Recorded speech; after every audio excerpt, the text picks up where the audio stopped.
under the neon lights. Oh yeah. Pondwater Dave, he's the voice, calling every move. Amy and Justin Davis, getting you in the groove. Oh yeah. Feel the energy, the thunder, as the crowd begins to roar. High-flying daredevils in a battle like never before. Oh yeah. From the turnbuckle to the mat, the action never stops. Talking wrestling takes you to the top. Oh yeah. Talking wrestling, it's a wild ride. From suplexes to body slams, we got it all inside. Get ready for the excitement, the drama show. Talking wrestling is ready to throw down. Oh yeah. Ooh, yeah.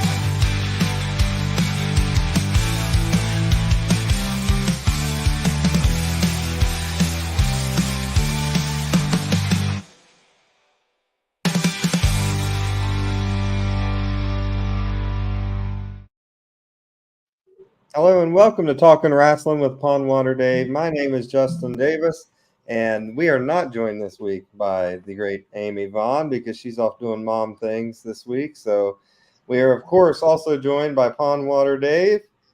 How's it going, Dave? And who do we have on this show? Doing great, Justin. Excited this week to be back here with you. Our guest this week is from the Continental Wrestling Federation.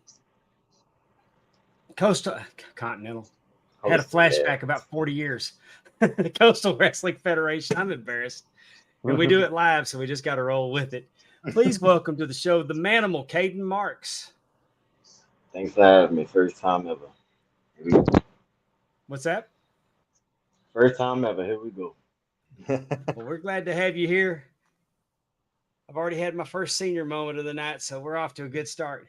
Is this your first podcast ever, Kaedon? Yeah, first ever. Oh, really? Awesome. We popped his cherry, Dave. Popped his podcast right there. So welcome. We're glad to have you. So right off the bat, Thanks for having me. Right off the bat, before we get into, I want to find out all about your career. I want to address Justin and I both watched a match between you and Jet Danger, and the one we saw. Which one you watched? We watched the one where Marshall Briggs got you disqualified, so Jet got a title shot. And yeah, so tell us what happened there. So pretty much that match, that was last month. So that match pretty much made him able to choose the stipulations to our match, because the month before that, which was in March, he actually won his opportunity because of Justin Flow. So not only did he get to choose the stipulation, it just rammed things up like to a whole different level, because now Marshall, I gotta watch him now too. So yeah, I'm looking forward to it. I saw him come out, and as soon as when it went into the ring, I was like, as soon as I saw him hit Jet, I was like, oh man. So what stipulations did he choose? What's crazy is I actually had a triple threat this past weekend at Commando Clash, and I lost my title to Jet Danger, because it was a triple threat between him and Chris Mason. So I would have the title right here, but unfortunately, some things happened. So, well, I know they had you outgunned. You know, I could tell by that other match that they had the deck stacked against you. You had the guy put away, and he pulled the ref. So yeah. So if it wasn't for that, then I would have, had my opportunity how I wanted it, which would have been Kingdom Rules. So that went out the window. So, well, I hate it for you. The match didn't go. Yeah, the match didn't go as expected, only because actually I was unconscious in the match. Oh So no. Jet Danger, Jet Danger took upon, oh, he's knocked out, so I'm gonna go ahead and pin him, and I'm gonna get the D1 championship. So that kind of shook things up because Chris Mason, he the one that delivered the German suplex to me and put me out. So Jet Danger, he the one that capitalized on that. But it's not over though. Oh no. Well, that's what I was going to ask. What's the game plan now going forward as far as getting your title back? So pretty much we got next weekend is CWF Voltage. So he could flag the CWF D1 championship all he want, but he's going to be the quickest D1 champion ever of 2 weeks because I will get my title back. I'm gonna do everything to get my title back. When and where and what day is this going to be? May 18th in the Santa Rosa Auditorium, where we always keep it in Milton. Okay. So I thought I had that. I thought I had that flyer available. We'll get it up before the end of the show. But this card that y'all did this past week, that was the one at the base, right? yeah, the one this past weekend, yeah, that was on the base in let me see what city it was. I know it was on. I don't know the exact. But the reason I mentioned it, Yeah, it was on the base near. y'all had 2,000 soldiers there, right? Yeah, biggest crowd. I How was looking forward to it. how was the Wish I energy? could have performed the way I wanted to. Yeah, they was like flip the camera back. So I wish I could have performed the way I wanted to, but unfortunately, other things happened Yeah. and couldn't, you know. So Well, it kind of set me back. We had Justin here last week, and he sounded like I don't know how many he thought he was gonna need to get the job done, but we knew how many he was gonna use. Uh, I mean, but the crazy thing is, I'm not new to multiple people because I'm the one back last year was the main one that was involved in the split up of Disobey. So I'm the one, me and my partner DJ Brown, former partner, we the one took the titles off Disobey. Okay. So I played a big role in the split up. So Flow Enterprises ain't no different. They're less dominant than Disobey. So I'm not too concerned with them. Well, we know that now we've caught up what's going on with you currently. Let's go back and talk about how it all started. When was it that you decided you wanted to become a pro wrestler, and how did you make your entry? It was back when I was 4 years old. Me and my brother used to always wrestle, like back in, like in our bedroom when the parents didn't know. So that kind of kick-started everything. But I really started my career back in 2020. That's when I really wanted to say, yeah, I'm gonna go for it. So I'm gonna shout out the Russell twins because they're the ones that actually put me out there and sent me over to CWF to start my career. That was a rough year to start, right? Because that was COVID. So how was that affecting your takeoff? Yeah, it was. I mean, it was bad. It was kind of bad, but I still, you know, started how I wanted to start. Nothing wasn't really interrupted. I still got all my training. Got like 2 years of training. Uh, but I was still able to, learn and like do everything that I wanted to do. And then like 2 years later, back in 2022, that's when I joined CWF back in October.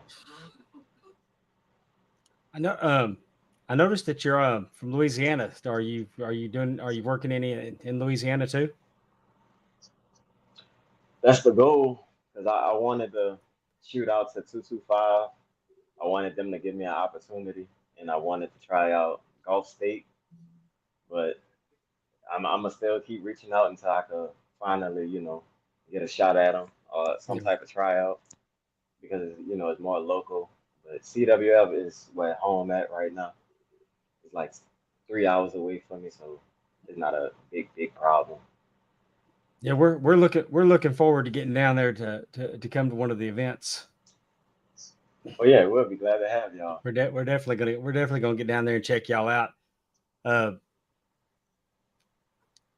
there's so much good wrestling now. I mean, Yeah, it's exciting. it's all over. The Gulf Coast There's is so many. It's the never been a main better spot. time to be a pro wrestler, has it? Nah, it's pretty much everywhere. I know people in Illinois and Texas, uh, a little bit out west, but not too many. I know most people in the West Coast, East Coast, not too many. I'm still fresh. Yeah. So yeah, if you can't, you went to CWF in 2022. So been doing it for 4 years, but with them for two, and I mean the Yeah, D1 championships is a great accomplishment. The tag team yeah. championships. One time tag team, one time CWF, and first ever CWF Division 1 champion. So I would be still Division 1 champion if it wasn't for that incident. But I do plan on being a two-time D1 champion real soon. Explain to everybody the difference between the heavyweight championship and the D1 championship. What's the D1 championship represent? Well, it represents uh, D1 Van Christopher. He passed away last year. So he was actually the first ever breakout champion. So that title was actually retired and it was given to his family. So the Division 1, that one was created in honor of him. Oh, that's beautiful. So yeah, so we had a little tournament to decide who would be the first ever to continue his legacy. So we had a tribute show back in August, and the first crown was back in February, which was yours truly, the Manimal. So I'm gonna still continue that legacy once I get it back.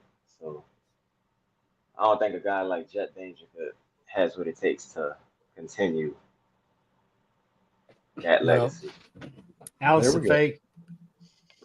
Allison Faye said that she loves that. And Appreciate it. speaking of love, There it your is. your mother's here, and she's very proud of you. The mama Yeah, mole that's the mother. is in the crowd. That's nice. It's Yeah, nice to have the support of your family. yeah, she the one that drive me to do what I do. Biggest That's fan. awesome. Because Caden, I I gotta just go ahead. go ahead, Dave. Justin. Go ahead. I just had a random question since you kind of been in this for 4 years now. What was the kind of biggest surprise or one thing that you didn't expect or know about getting into the wrestling business? Uh, I mean, let me see.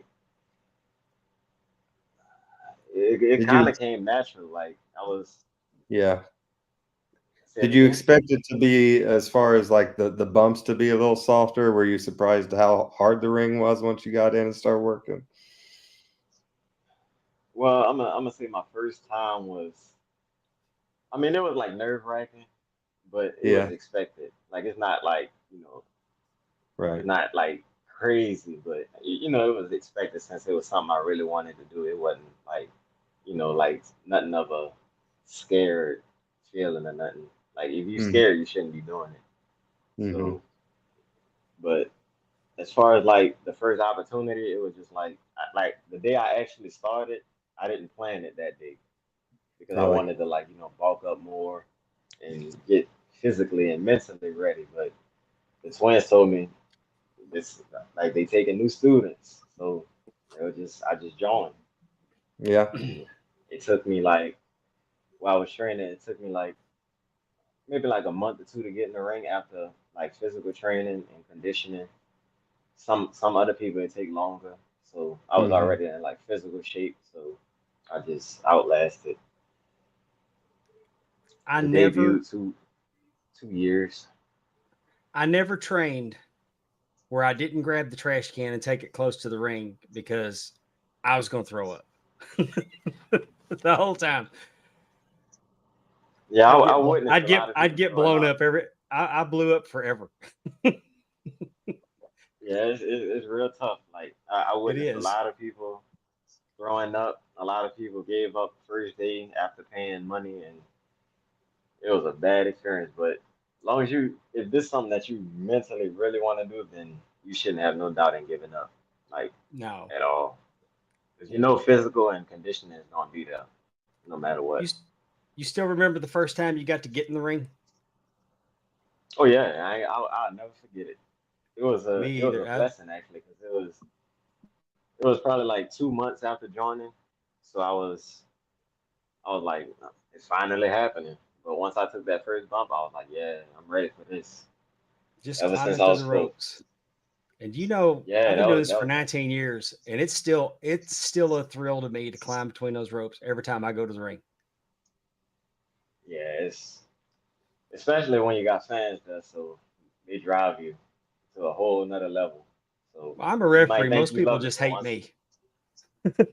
oh yeah, They, well I mean, if you're a bad ref, then they'll they're up give and you down on me. yeah. They got the good refs and the Here bad lately, refs out there. it feels like my popularity has declined. But Nah, I wouldn't say that. As long as you keep it going, you're gonna yeah, always be like a legend. As long as you got years under your belt, people gonna I call always it look up down. to I you. call it down the middle. It's not always popular. Sometimes he just always Yeah, somehow doesn't see the cheating going on. It's weird how that happens. yeah. Just Most of them don't.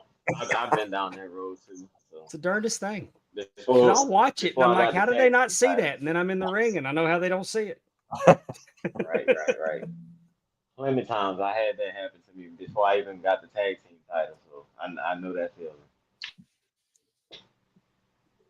Shout out Manimal from White White Dirt. dirt. white dirt. I be seeing What? white dirt all on Instagram all the time. I like their productions. There's two I good. might get There's some two work good done there. names. The Manimal and White Dirt. So, how did you Let's, come up with your name there, Kaden? Well, what's crazy is like I love animals, but scared of animals at the same time, if that makes sense. So I actually love lions and tigers, and I just put that together with me, which is like a regular man. So Yeah, I just combined that, and I just came up with Manimal, and then I you just like put them, but you don't want the like I lion don't in the got same room. yeah, because you can't tame a lion for too long. So I just Exactly. put that with how I act in the gym. Like in the gym, Uh-huh. I'm a very like aggressive type of lifter, so I don't always lift crazy, but I just added that to like an animal perspective, and then I just put it together and just got an animal out of it. I You know, like I it. just can't be broken, like can't be tamed.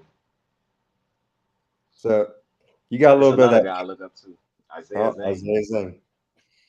Isaiah Zane, Kaedon Marx has so much potential. Bro is athletically gifted and has everything going for him. I really appreciate Isaiah, like all the stuff he did for me, just coming up. He played a big part in getting my career started too. Uh, been through a lot. We go to the same gym every now and then. I see him up in there. His theme song is a plus. Not trying to mark out, but I look up to him. He inspired me to do everything that Man, there ain't nothing it's better a than good having guy people right like there. that in your life that motivate you and inspire you. Hey, Yeah, producer, they played a big part. can we put up Ryan out? There we go. How do you stay in such good shape? That's what I was going to ask you because how has your workout routine started has it changed since when you got into the business to now? And can you kind of describe that progression, if so? I just keep it the same, really. Like I Do still you? go to the gym like 5, 6 times a week, no less, no more than that. Uh, just same like bodybuilding type training, and like up to a show, I do like powerlifting type training. Cause like I keep everything like to a minimum to where like a week before the show, I'm in like a different level. So I'm aiming on getting stronger that week, explosive. But like the weeks prior to that, I'm just doing like strictly like bodybuilding type workouts. Have you changed your And it's diet been the over the same. last 4 years? That's been the same too. Nah, nah, just the same. Some days I eat the same thing every single day. The same thing. You might get tired of it, but you Hey, gotta eat the apparently same thing. it's working. Eat Same a lot of calories, same protein. eat Yeah, tuna fish out of the it's can, hard, baked but chicken. yeah, I pork couldn't. and beans, The they wouldn't know. diet. Like you can ask them. Pork and beans straight out the can with jasmine rice, chicken breast, steak, everything. He's With dined some with potato kings Eat and the chips. same queens and thing ate year pork and round. beans. That's my workout right there, Darren Staley. Yeah, I have like a bag of chips every now and then too, like with some Netflix movies. Ice cream every now and then. Not too That's my often though. weakness. That's my But my weakness. body, but like my body reacts to potato chips.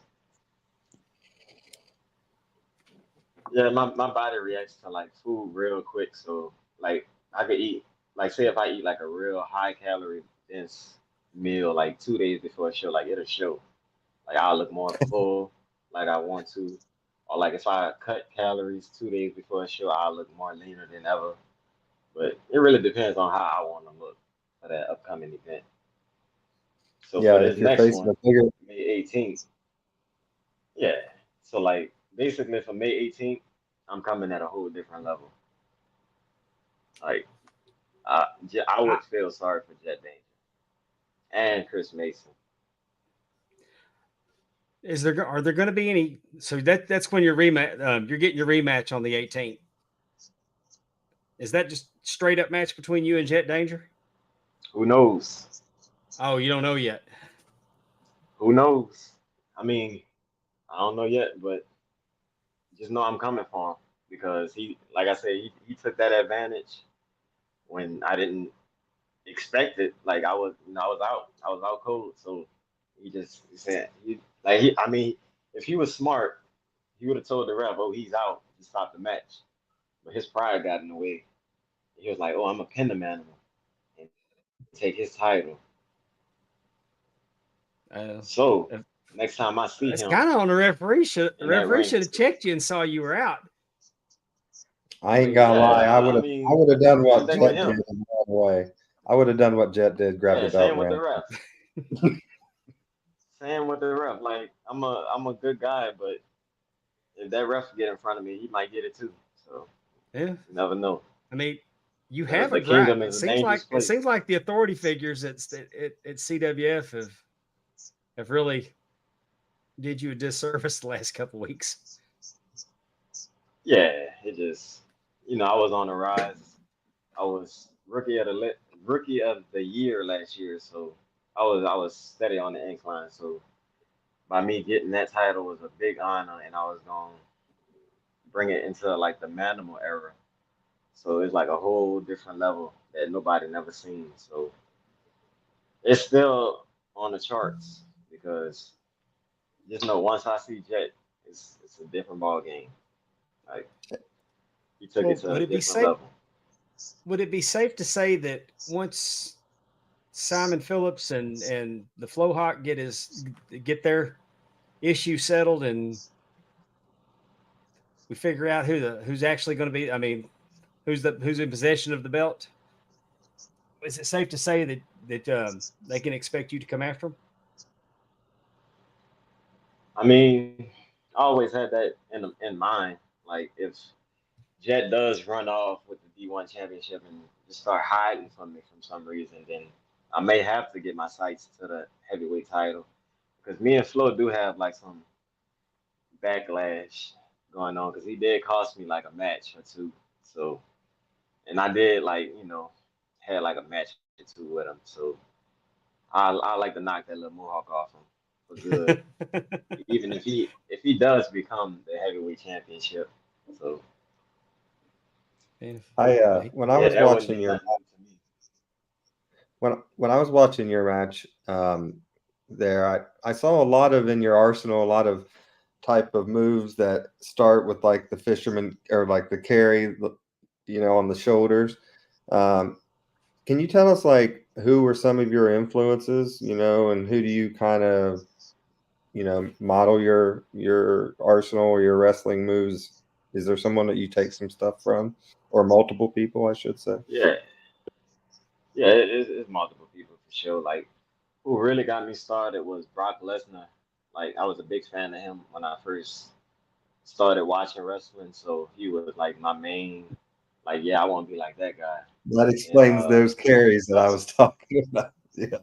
Well, it also yeah, explains that and then up grabbing. until recent, You grab Jet. You grab Jet for that yeah, German suplex. He had no option. He was going. yeah, he was Early in going the no matter match, you what. got that German on him, and it didn't look like there was. I mean, you got him and you snatched him, and Yeah. it's Yeah, funny you and say then Brock that Lesnar because I he thought, all he has to thank for that is Justin Flo because if it wasn't for him, he wouldn't have a number one contender spot. yeah, So I just took it out on Jet because that's his little, farm animal buddy or whatever they want to call each other. So basically, as far as like continuing like watching wrestling and growing up and stuff, Roman Reigns became my main biggest factor fan because like I like the way he do his stuff as tribal chief. So I kind of like matched that with the Manimal and then like made it my own. So I just kind of keep that Samoan and beastie type of thing going on, even though I'm part Indian. So I just do my own little mixture of both of them. That's where the tiger comes from. Yeah, yeah, but I, I've been seeing videos here lately where they show where the hyenas get the lion outnumbered but the lion doesn't back down. So that's kind of the yeah. The situations lion never he's backs in down. right now. Uh, The but lion never backs down. what you were talking about, it's okay. It's okay to watch a wrestler and that reminds me of, like I said, it was wild that you said Brock Lesnar because when I saw you snatch that German, that was snatching it like Brock does it. So Yes, sir. I think it's okay to have a style that reminds me. That reminds you never ever want to have the style where it's somebody in there that's trying to be like, oh, that guy's trying to be he's just trying to be Randy Orton, or he's just trying to Yeah, be AJ Styles. But it's okay if you have your own style, but you can tell, and you're doing it so well that you can tell where it's inspired from. You know what I'm saying? gotcha. Yeah, because you don't want to copy somebody full move set and they just gonna look at you like you're crazy. Because I mean, there's no, I mean, maybe rarely you may find like one or two moves that nobody never done, but I'm pretty sure majority of moves that you see today, everybody has done it. So as long as you're Yeah. not like mimicking every move, every like characteristic, every finish, then yeah, then you shouldn't be in the business. And everybody took something from everybody. I mean, we call those Yeah. Brock Lesnar suplexes, but before that, they were Chris Benoit suplexes, and so you can go on down the line with about any move as far as that goes. Well, yeah. I mean, we talked about it during our Dark Side of the Yeah, Ring episode a few and weeks ago that Chris Adams was throwing a super kick and he was doing the sharpshooter, or he was doing the sharpshooter or the Scorpion Deathlock, whatever one you want to call it. But he was doing it and didn't even have a name for it. They were just trying to call it. They called it an inverted figure four. So, I mean, everybody grabs something and yeah, makes it their own. they got different names and tweaks to it. Yeah, long as you switch it up some type of way, make it your own. Like you don't want to, like say, oh, this is my move now. Nobody Now ever you did did. this before. Well, I noticed that your move set in there was done with quite a bit of intensity, and it. Yeah, I was very and impressed and with the I really match. just feed off. Yeah, I just pretty much feed off the fans that they drive me to be a whole different level when I come out the curtain. So because before Well, I even come out, like I'm not even a manimal. I'm just a shy little man. So How pretty much, how is your so pretty much experience when I with come out that curtain, how's your experience with kind of working off the audience as far as maybe changing the matchup a little bit based off of the audience reaction? uh, I mean, I noticed from the point I go out there, they're already chanting my name. Like you'll be surprised.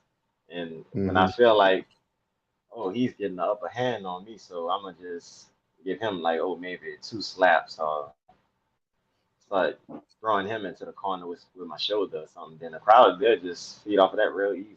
Like they so easy Yeah. to entertain and just get after them because they drive me to be who I am today. Because without them, I probably wouldn't be the man. So every single show, they say my name loud, loud through the roof. who have you worked? Who would you say so far in your career has been the biggest match that you've worked, or is there one Uh, that stands out that I try not to? Sometimes I'll ask those questions. It sounds disrespectful to everybody else, but I'm just saying, oh no, is there it's is it's, there it's one a it's a opponent real that you good just get question. really, really up for? I guess is what I'm trying to say. Uh, that's a real good question actually. Uh, let me see. I mean, majority of my matches was probably tag teams, but as far as like singles, I'm gonna say, let me see. Well, I'm gonna say that Fatal 4-Way match for the D1 title. That probably was my biggest match because everybody had their moment, everything was good. They had a lot of downs to it. The crowd was behind it the whole time. So I'll probably give it that. That's probably like the biggest one. And the emotion for what it Yeah, it represented. was. Yeah, it was realistic from start to finish. Like like they had tears coming out at the end, and they had a lot of adrenaline at the beginning, but nothing but brutalness during the match. But Who that probably was my biggest one. who? I got a Oh, go question ahead, from Justin. I got a question from the crowd, if you don't mind, Caden, from Darren Staley. Who is an old school wrestler, like from your childhood, any promotion, would the Manimal love to have wrestled?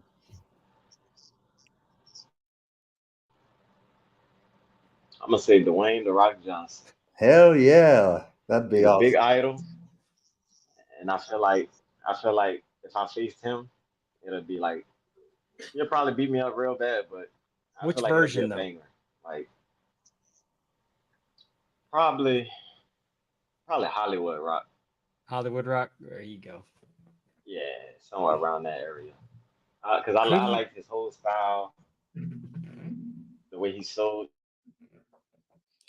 stuff, You'd sell the and hell out of entertainer. you would sell the hell out of the I people's feel like elbow. we'll go toe to toe. Well, who Oh yeah, I'll probably even steal it from him during the match. who's out there? Who's out there on the indies Probably that even give him a rock bottom. who's out on the indies Say it that again. you're eager to face that you hadn't had a chance to get in the ring with yet? Uh, I know a few big names. I know they in the tag one of the Russell twins, like maybe Cameron Russell, or maybe Isaiah Zane, because they the one that got me started. So like, why not Yeah. face to face across the ring from them? So I watched a lot of people like Braxton Hunter too. You probably don't know me that well, because I'm still coming up, but I like his work too. I've been in the ring with him once, so be glad to face him one day too. I've had the opportunity to But I referee like to for bring him to Braxton the several times. Manimal Kingdom one day. Oh yeah, what area? Mississippi. He's been through Pro Wrestling Ego. I think we brought him in at BIW. I think he was in Brookhaven. The towns start running together. I want to say that I know he was Pro Wrestling Eagle, probably Battle Zone. I think I've seen him Battle Zone and maybe Lost Art of Wrestling in McGee, but it's mostly been Mississippi when I've been around Braxton Hunter. Yeah, I wrestled once in Mississippi for Gulf Coast Wrestling. It was just like a debut type of thing, just to get out there a little bit. I've talked to them. They want me to. They want to bring me in to referee, and we're just trying to find a time when I can get down there. Yeah, it's a good company in Bay St. Louis. Yes. Had one little match there, one little segment there too. Kaedon, I got a question. Sorry, go ahead. A pleasure to go back over that one day. I was just wondering, what is your favorite thing about being from Louisiana? I'm gonna say the food. You can't get tired It's of got the to be food. the food, Like, of I feel like course. it's probably Yeah. got the best. It's probably the best food in the world. Like if you like the red beans and the seafood, crawfish. I don't think nobody gets better than that Creole seasoning. So Yeah, I was gonna. it's probably the best thing. When he asked Yeah, that and like the question, I view. was listening. Like, there's no way he says anything other than the food. Yeah, like you just can't get better than that. And like as far as like the Drew view Brees is in the gone, city. so it's got to be the food. Yeah, that kind of hurt my heart too when he left. So I was like, on to the next one. Yeah. Marshall Briggs On is to the out in the next chat. Water. Marshall Briggs says Kaedon is the consummate professional, athletic beast, and an incredible talent, a great addition to any locker room. Well, thank you for chiming in. Marshall Briggs will be our guest next week here on the show. Yeah, I appreciate him a lot. I really appreciate him because if it wasn't for him, I wouldn't be in CWF today. So he gave me that opportunity 2 years ago and just let me shine ever since. Had 2 matches in 2022 and 2023 was all on me, and I just became rookie of the year and just took that to a different level. Well, we're going to circle back to this food because Justin brought it up, and I'm up by Vicksburg. I'm just right across the river. So what part of Louisiana are you in, and where do I need to eat? I'd say New Orleans, like that main area in the city, or like the West Bank side, like Harvey and Marrero. And, we pretty much got food everywhere. Yeah. So like every main food spot, but the main spot I could probably tell you is like in the deep city part, like French Quarter, Canal Street, around that area. Got some I good can eat my spots too, body like weight. Boys. I can eat My my first- body Yeah, weight crawfish. You might eat more. My first time in the Yeah. French Quarter, I went down. The first time I ever went to New Orleans, I went down in 1986 to watch the Crockett Cup Tag Team Tournament at the Superdome. And I went down on Bourbon Street, and I got the biggest raw oysters. I mean, they were so big, they were almost hard to swallow. Oh yeah. I never had an and I oyster, had- but they crawfish pretty. They be But hitting real good. Now I know a lot of people, man, won't eat a raw oyster, but I love them. But a lot of people try the fried oyster first, but they can sometimes people can handle that still not like a raw oyster. Yeah, the raw oysters are better.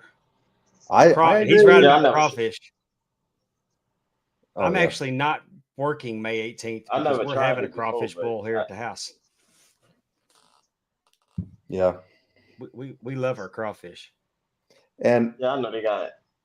Like as many times as I've seen it, I ain't never took the time to try it because I just didn't like the way it looks. So I was Yeah. like, nah. Oh, it's horrible looking. it is. Yeah, I'll eat anything out of the water though. Yeah. I'm gonna have to get down there because I've never been to New Orleans, and one of these days I'm gonna eat a lot of food down there. Justin, come see me. I live Yeah, 3 hours. I live 3 hours we'll, away do from it. New Orleans. We'll run down there. We'll grab Caden. He'll show us where to go. Yeah, you should. Oh yeah, all the biggest spots. You ain't gonna never get tired Yeah, I of it want either. that touristy stuff. I mean, I've had the touristy stuff. I've ate all over New Orleans. Before COVID, we went down there pretty regular, and I mean, Yeah, you'll never get tired of the po' boys, the gumbo, mm-mm. anything you name, we got it. Man, I went to a wedding this last weekend, and they had your choice between red beans and they had rice. You could either put red beans on them or chicken and sausage gumbo, and I'm like, well, hell with beef tips.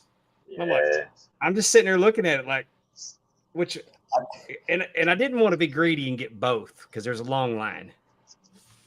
Yeah, I will say we do have a gumbo cafe up here in Huntington, West Virginia, and they actually get their boudin shipped in from New Orleans. So we do get that. I do get a little bit of New Orleans up here at least. Yeah, you got to get the boudin south because the northern that you should don't tell you get it. something right You don't there. get it in the northern part of the state. I used to have people ask me all the time when I think- worked in Tallulah, and people would ask me all the time where they could get some. I said, you got to head south. Yeah, I think that's the country up there. So Yeah. I don't think they have it like we have it down here. No, they down don't. south. So, yeah, It's not even close. because we closer to the river, so we get everything fresh and Yep. sauteed and everything. So even with the fish, the salmon, alligator, stuff like that. Yeah, I'm for some alligator. Dave, we're making it happen. I'm excited now. I'll see you on next week. Come on. Hey, go ahead and put Ryan Atkinson's question up.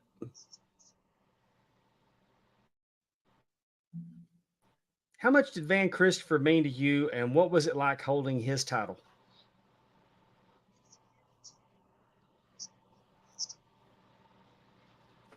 From a personal level, I never really met him, but I did see him like once or twice back in the locker room.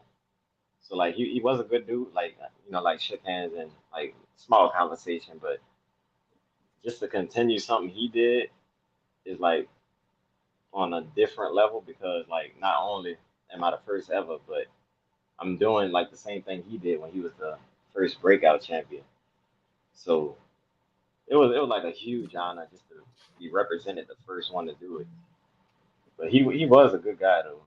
Like just from watching all his footage and just meeting him backstage. But I only met him like maybe 2 times. Okay. Willie Buck. There he is. Willie Buck, we appreciate Willie Buck so much. The Manimal, do you know my favorite wrestler, and that is Ray Fury?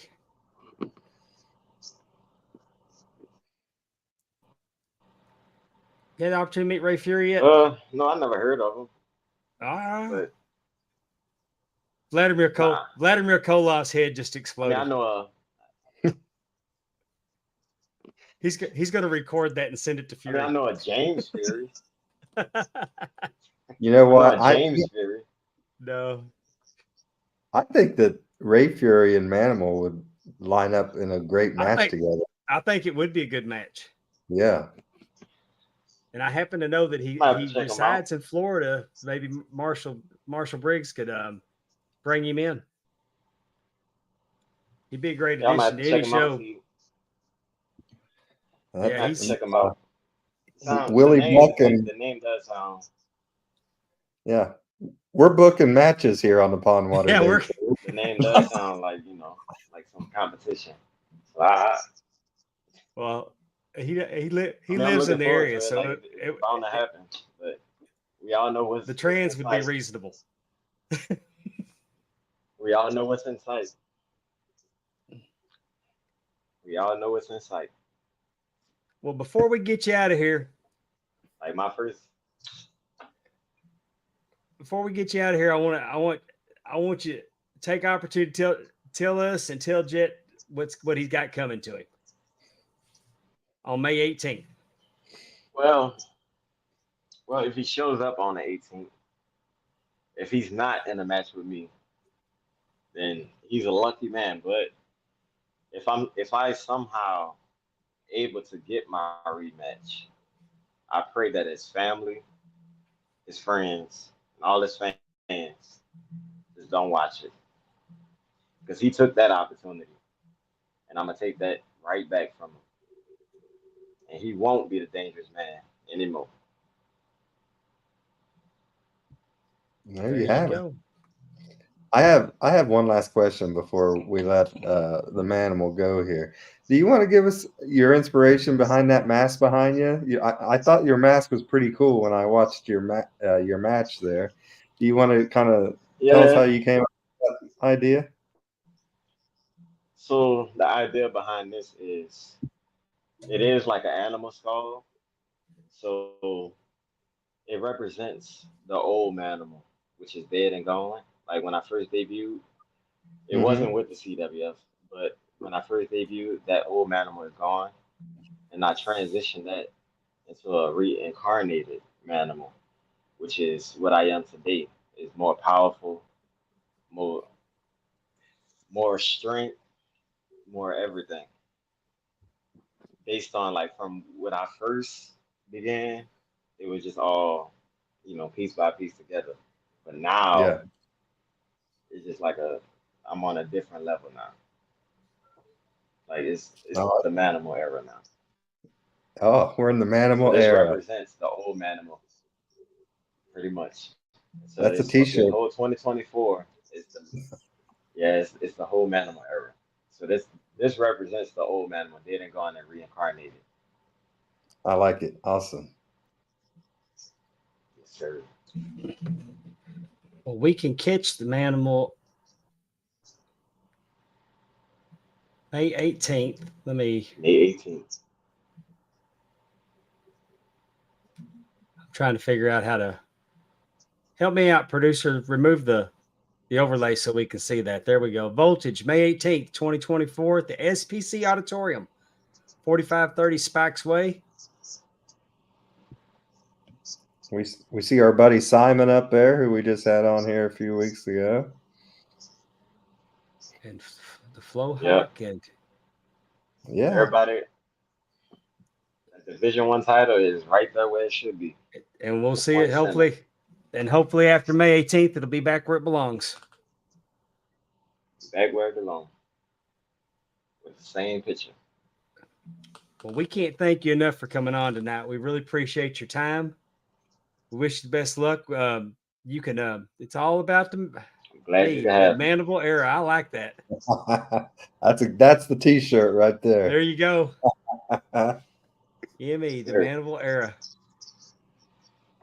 I guarantee you, after May 18th, the Manimal era is continuing. It's going And you to know a what's different level cool? you never seen. You know what's cool, Dave? Promise you. When Kaedon here hits it big and he's winning belts on TV, we can say we were the first one to have him on a podcast. That's right. We're the answer to a trivia question now. Yes, sir. Thank you very much, man. It was awesome. We had fun. We hope Thank you you. had fun too. And do you Yeah, have me too. I'll do be you glad to have come tell again everybody whenever. where they can find you before we get you out of here? Do you have a YouTube channel? You got a merch store? I'm I working see on the merch. I kind of do my own merch, like show based. Like every show, I normally get that prepared for all the fans. I don't have like a website with it yet, but I'm gonna get that going. And I'm okay. like with the YouTube, I'm planning on starting that this year. But my Instagram is Kaedon Marx, and Facebook is the Manimal Kaedon Marx. But that YouTube, I'm gonna get that up and going real soon. Are you on Twitter too? Or is that just the Kaedon Marx just on Instagram, no Twitter? I used to, but I don't be on that. Oh, okay. Nah, no Twitter. Well, Probably should we'll get share one, all your but socials yeah, it's been a while. and you have an open invitation. Anytime you got something coming up that you want to promote, you're always welcome back. We appreciate your time. It means a world to us that you take some time out of your schedule to come spend some time with us. Oh yeah, I'm glad for you to have me. 'Cause Well, thank it's you. a big step We're for super you excited guys. about all the great things y'all got going on there in Florida at Coastal Wrestling. Oh yeah. If it wasn't for y'all, I wouldn't be where I'm at now. Well, thank you so much. No Kaedon problem. No Marx, Yeah. problem. everybody. The Manimal. The Manimal Kaedon Marx. The me era. He gets that. If he gets that a Manimal shirt, I'm getting one. That's right. Yeah. coming When soon. you get the website hooked up, me, Manimal Era, we're buying those shirts. So we'll wear them on here. Gotcha. I got something coming real soon for May 18th.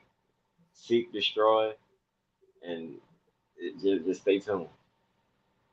All right, All buddy. right, we'll Thank do you. it. Got good things coming. All right. See you. Thank you so much. All right. Thank you. Kaedon Marx, everybody. The Manimal Kaedon Marx That was fun. was. I think we got him loosened up after a little bit. It took a little minute, but we got him kind of comfortable after a Well, little. it's always uncomfortable when your guest just lost the championship and got screwed out of That's it, true, and we didn't know and about it's it. what your lead, and that's what I got to lead with. And we lead with, so how is it being the champion? Yeah. Well, actually, I just So you lost lost. it. How bad does that suck? Which we already know. And I'm like, I can't ignore it, but I'm gonna tell everybody. Last week when the Flowhawk left, everybody's like, "Man, he was such a great guy." I don't know how that is. It? Are y'all sure that are y'all sure he's the bad guy? Well, yeah. Him and his two buddies. My first time tuning in, and I enjoyed you guys. I'm following. We'll be tuned in moving forward. There Thank we you, go. Mr. Carter. We appreciate Thank that. you. We really Thank you, do. Archie. Thank you for giving us a chance. Thank you, Archie. There was a great Ohio State Buckeye named Archie Griffith there, just so you know. Didn't know if you knew that. Oh, you had to figure out a way. Cuban sandwich, wavy lays are the bomb. Darren Staley.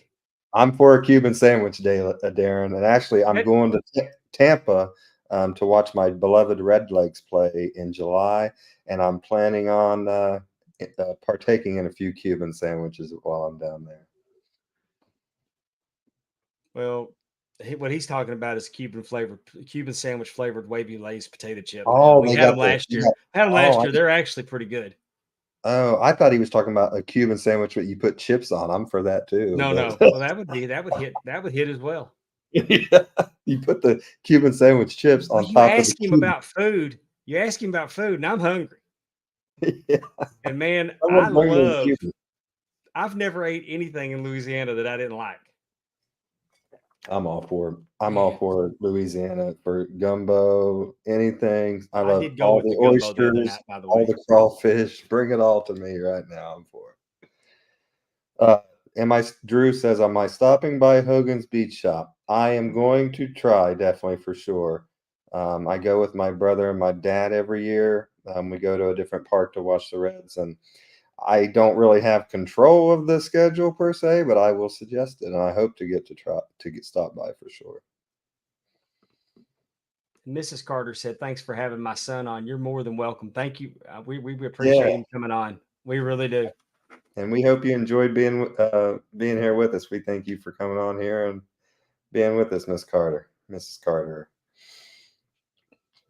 He's a humble dude, super cool in person. Surplus Marty says, yeah. I've heard nothing but good things about him. We enjoyed it for sure. I mean, trust me. I've been waiting for that other match to drop. Yep. I'm a fan of what they're doing in CWF. I'm really glad that we've had the opportunity. You know, we've had Simon on, we had Kaedon on, we had Justin on. Kind of went through the whole promotion next week.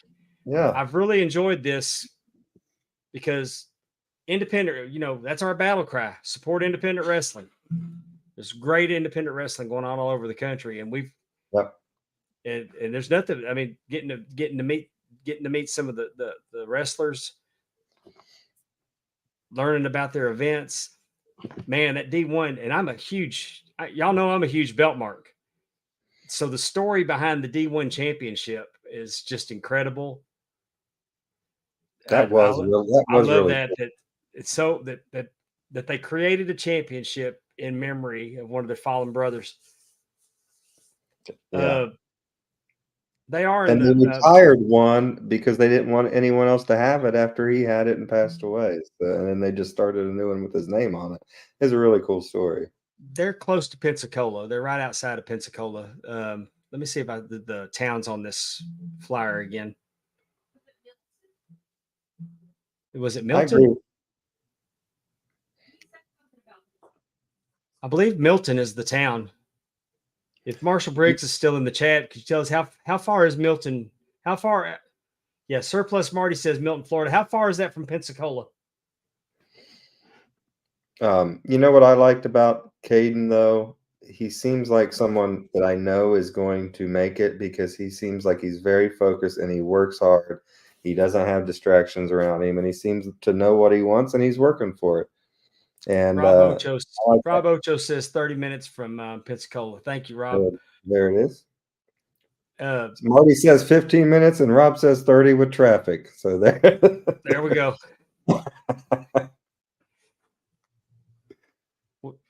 Darius Staley says y'all introduced me to new talent and promotions I'm not familiar with, and he appreciates it so much.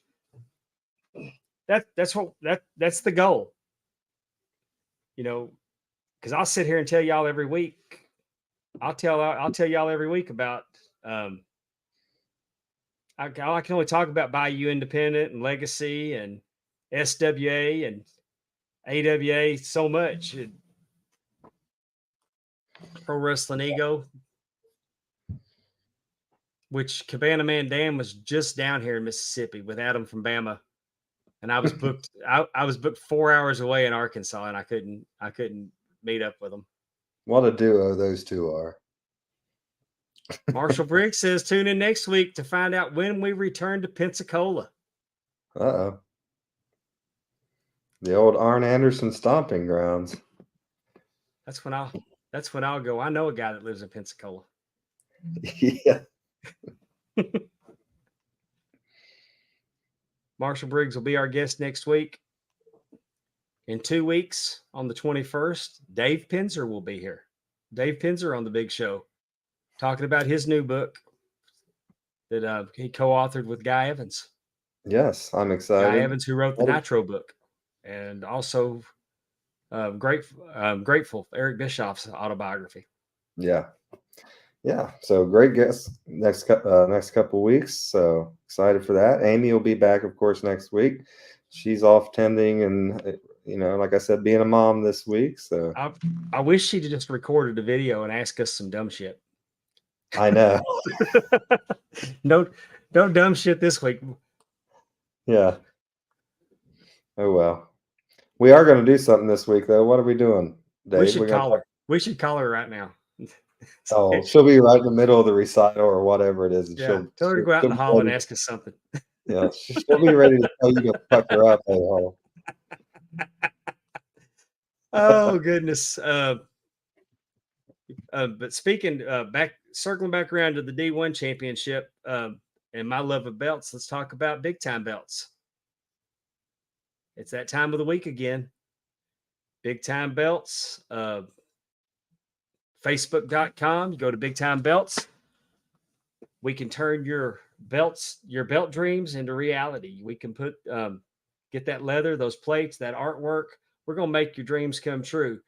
If you have a wrestling promotion, there's no point in sending your champions to the ring with a toy with some stickers on it. You can get quality belts that will represent your company. Television quality belts, high quality, low prices. The Russell L. Chu Hair Guru King belt. He reached out, said, "Hey, I really like the AEW belt, and this is what I've got in mind." And he put, the barber chairs. Look at that craftsmanship on this belt. If you're not watching this, you need to go out of your way to look on our YouTube channel. While you're there, click subscribe, please and thank you. We heard Kaedon mention GCW in conjunction with the Mississippi Seawolves hockey team. I had the privilege of actually holding this belt when I was down at the coast working for AWA in Ocean Springs. Got to meet one of the hockey players, got to talk to the promoter, GCW. GCW, I'm coming your way soon. I promise. We're just trying to work it out on the schedule. Mr. and Mrs. Wedding Belts here on September 7th. They're going to tie the knot. And nothing says I love you like wrestling belts. Our good friend, not Lopez anymore, Lindsay Harvey, and her husband Derek had wrestling belts made. Not from Big Time Belts, unfortunately, but it is a great idea for couples to immortalize their day. The Louisiana Brass Knuckles champion. It was a variation of the Texas Brass Knuckles champion, and Big Time Belts was glad to come through. Just a basic design. That's how they were back in the. But that's other than it doesn't have a real pair of brass knuckles on it because you can't ship those through the mail. You can't ask for anything more. The ATCW Heavyweight Champion went to Big Time Belts. Our good friend Tim Robinson had the AMW Heavyweight Championship come to life after 15 years of dreaming of having a championship belt for his promotion. I tell the story every week that when I worked for him, I used to rent him. He'd rent belts from me, so he'd have good belts to use on his show. He finally got the belts that he dreamed of, and he also got the AMW Junior Heavyweight Championship, which I will go on record saying is probably one of my favorite belts. One of my favorites. It's top 3 of what Muhammad Zubair at Big Time Belts has created. Big Time Belts, Facebook.com. If you can't find them, reach out to me. I will get you in contact. We'll get you hooked up. High quality, low prices, Big Time Belts. And thank you for sponsoring our show. Justin, did you have an opportunity to watch BackLash from France this weekend? You're going to be mad at me because I'm going to tell you no.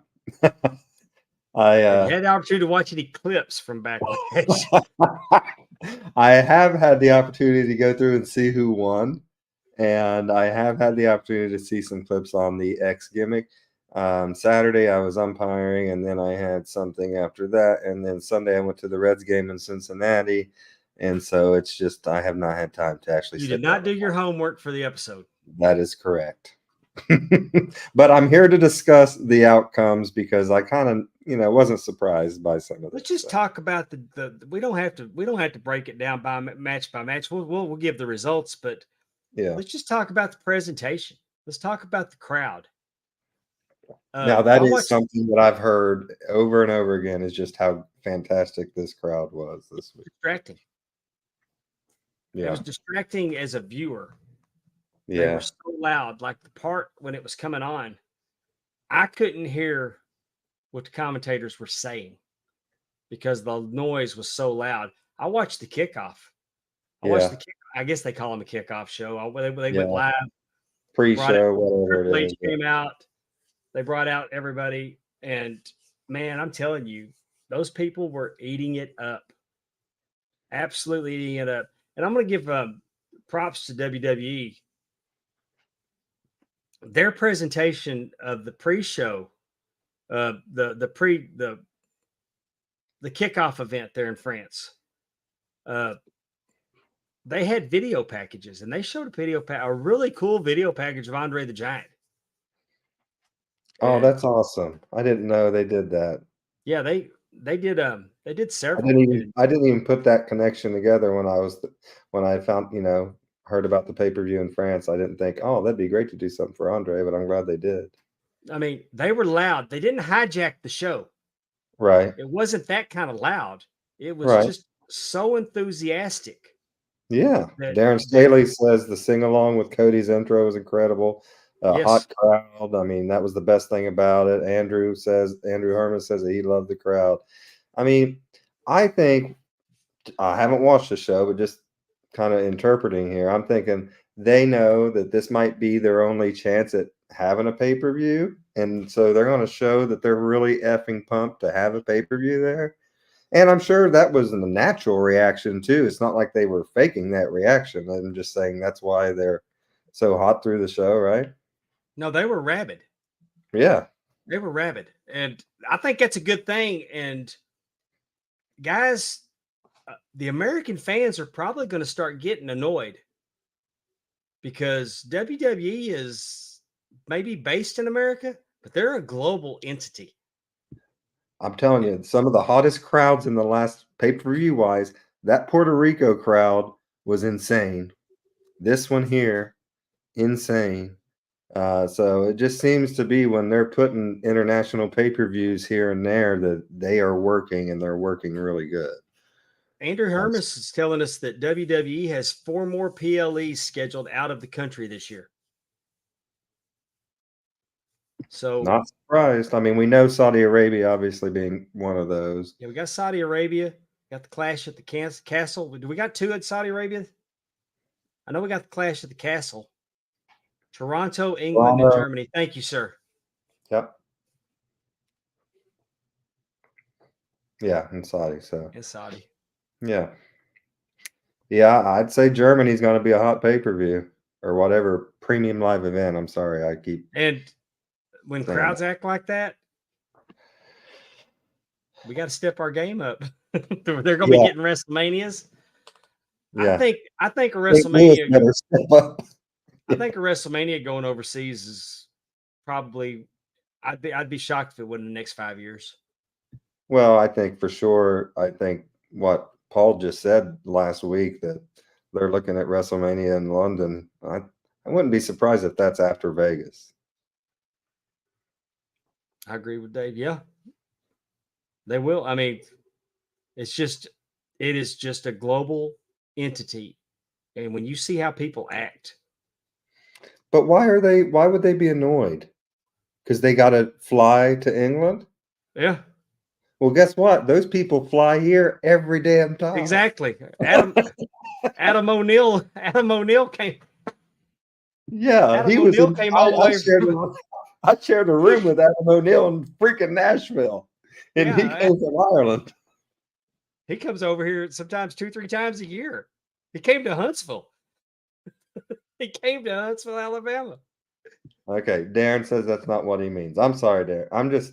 So what do you mean, Dave, by the American fans will be annoyed?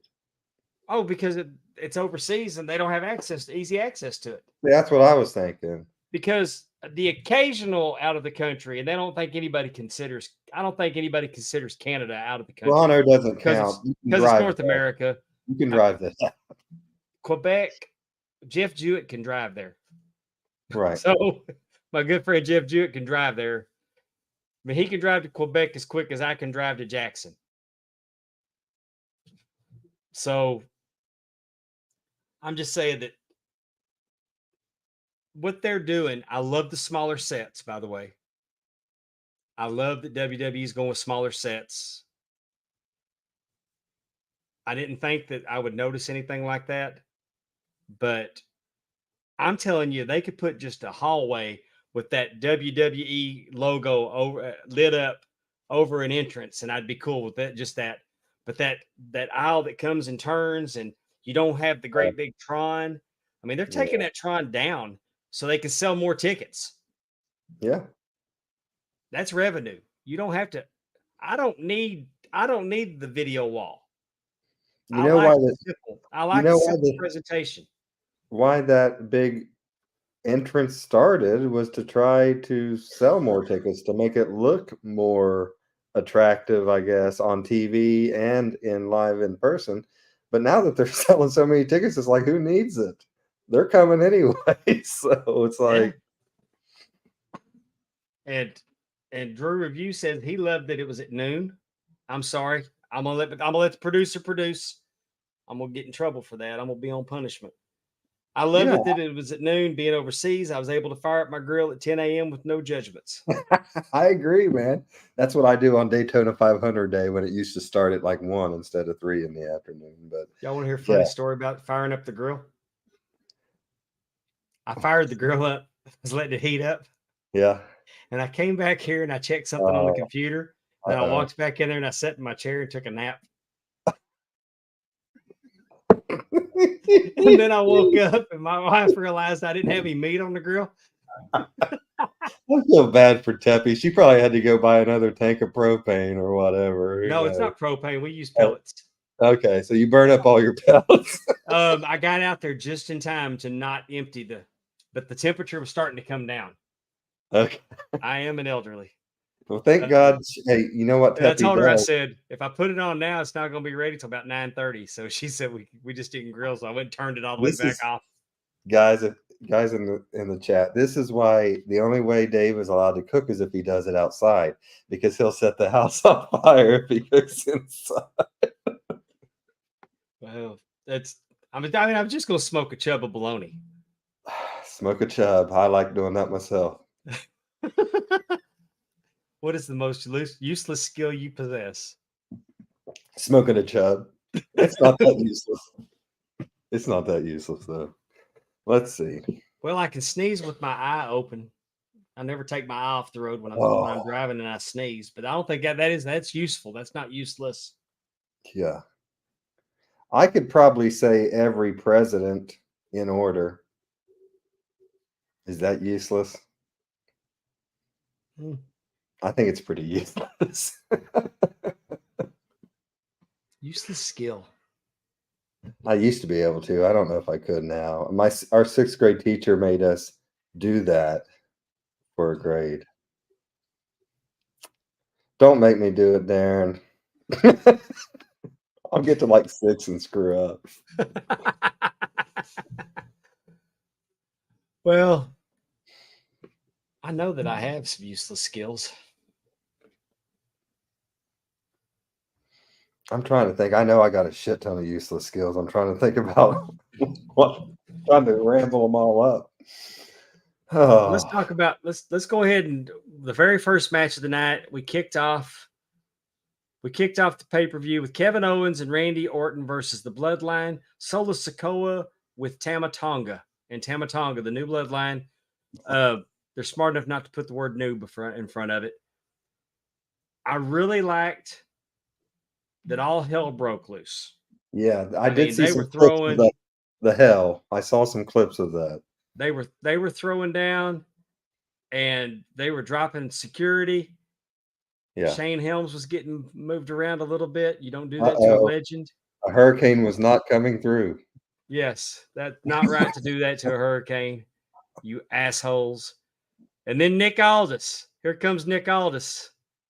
He's coming down the aisle with big dick energy, wearing this. I think it was a red sports jacket. Whatever it was nice. I was thinking, damn, I need a jacket like that. Nick Aldis comes out and just with a microphone, he tells them all to stop. And they all calm down. And then he says, anything goes. It's no disqualification. Anything goes. And get a referee in and get the damn thing started. And so he just sanctioned what was already going on. And the battle was on. Yeah. You had they looked like they had Kevin Owens had the match won. And Tamaloa showed up and pulled the referee. Yes. So I want to ask, what do you think of? And this is Tamaloa. We're talking about. This would be Haku's son, correct? Yeah, Tama Tonga and Tamaloa are Haku's sons. Both of them, yes. Yes. And so he showed up from. Where did he come from? I think he was in New Japan. No. I just mean, did he come from under the ring? Did he come running from out of the I didn't see him run to the ring. Oh, okay. I didn't see him run to the ring. I saw him so he might have popped up. He popped up and pulled the ref. Uh-huh. So I didn't see him run up. Maybe he was under the ring. I saw him pull the ref, and I thought he came from under the ring, but I wasn't watching. Like I said, I didn't watch the whole thing. Tongaloa. I said Tamaloa. I'm sorry. Yeah. Tongaloa. And that's my mistake for repeating what Dave said. There's so many of them.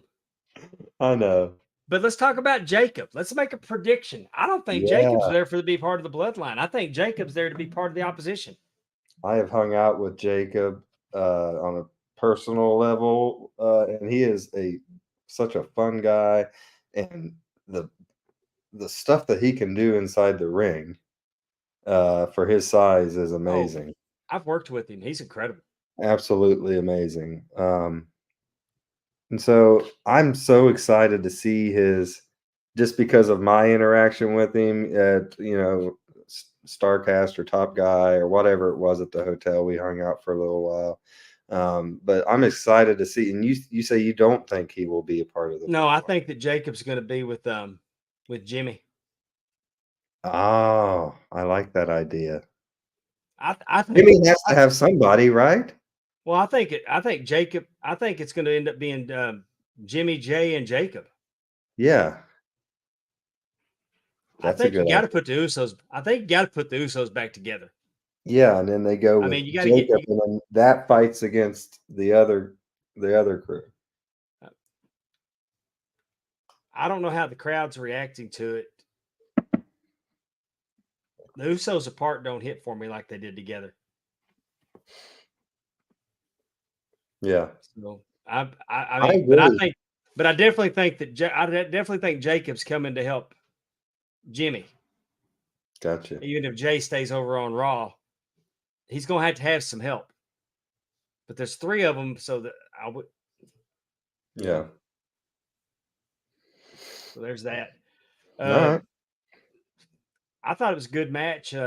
CBS gave it an A-. So How many jars did you give it? I'll give it 4. I'd give it 4 jars. Ooh. Well, it did have some surprise, some debuts, and the heels won, obviously, which I'm always a fan of.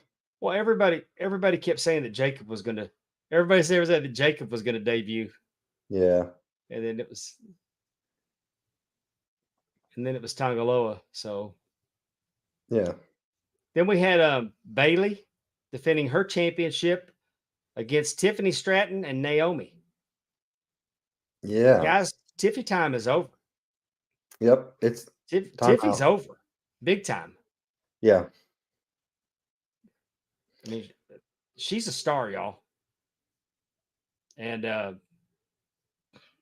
it didn't work out for her on this match. But it helped to raise her, right? Yeah. Oh, I think so. Naomi and Bailey pretty much teamed up on them.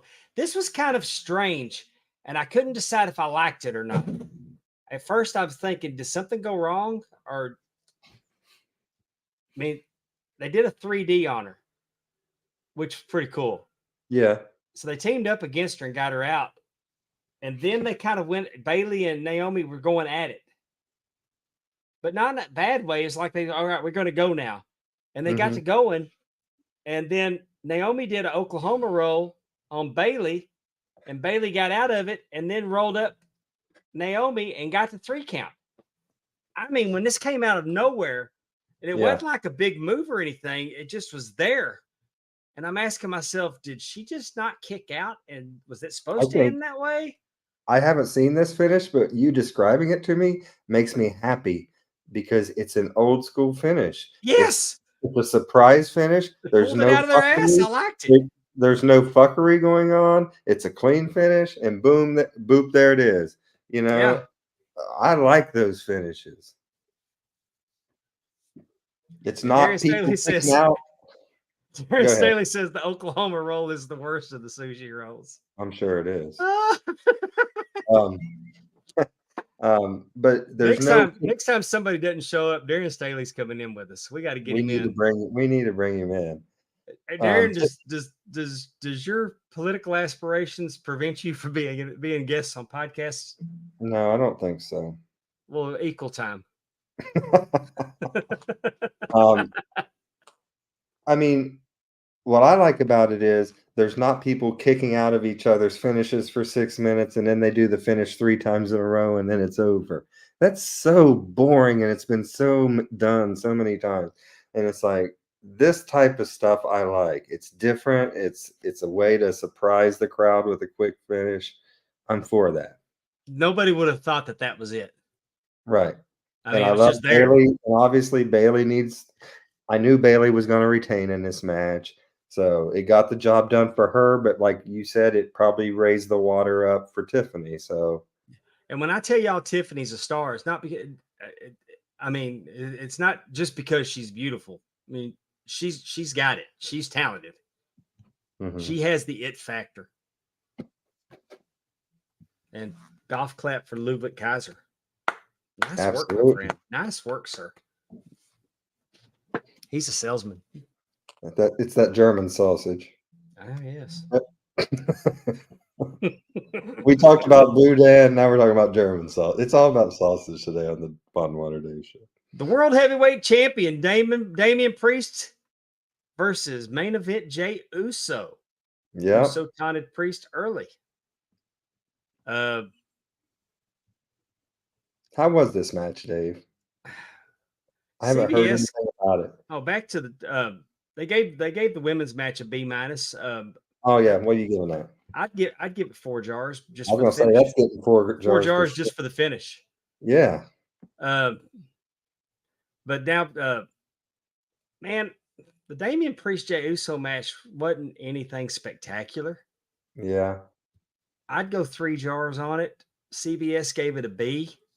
And Dave Dave's he's a nice judger. So when he goes 3 jars, that tells me it's probably at least a 2, maybe 2.5. I mean, Priest stopped Balor and McDonough from attacking Uso. And I mean, he wanted to do it on his own. I don't think that was the time or the place to advance attention in the Judgment Day story. I mean, this was his first world heavyweight title defense. I agree with you. I agree with something Andrew's saying here. If they're not calling him the main event, he needs to win a main event. I think that they're doing this the wrong way. If he's going to fine, call him main event Jay, but start him out, fighting for the IC, winning that possibly instead of Sammy at WrestleMania, and then saying, I deserve to be in there. And like he fights for the main event, not that you put him in the main event and then he just loses. That kills the gimmick, does it not? Yeah. Like I said, no disrespect to him when I say this. He's just better with his brother. He's better with his brother than without his brother. But that being said, he's definitely, I mean, that's a testament, because I'm not generally a fan of tag teams that wear tennis shoes and street clothes. I mean, if you look like, because I am one of those that feels like if you look like everybody, if you're dressed like everybody in the crowd, that's where you belong. But I'm old school that way. So I've always kind of had like a nod in my ass for the Usos. Huh? Doesn't it depend on the gimmick though? Like if the tennis shoes and the jeans or the whatever go with the gimmick. The Samoans dressing like they're going to the gym to shoot hoops. I'm not saying with them per se. I'm saying in another team, something could work if that's the gimmick. We've seen people wear all kinds of dumb shit in the ring, but it's the gimmick. Mm. You know what I mean? But I get what you're saying. But what I'm telling you is that when I wasn't a huge Usos fan, they got over with me as a tag team. Right. So, I mean, I'm not going to be one of those I'm not beating that drum. They're the greatest tag team of all time. They're not even close. No, I think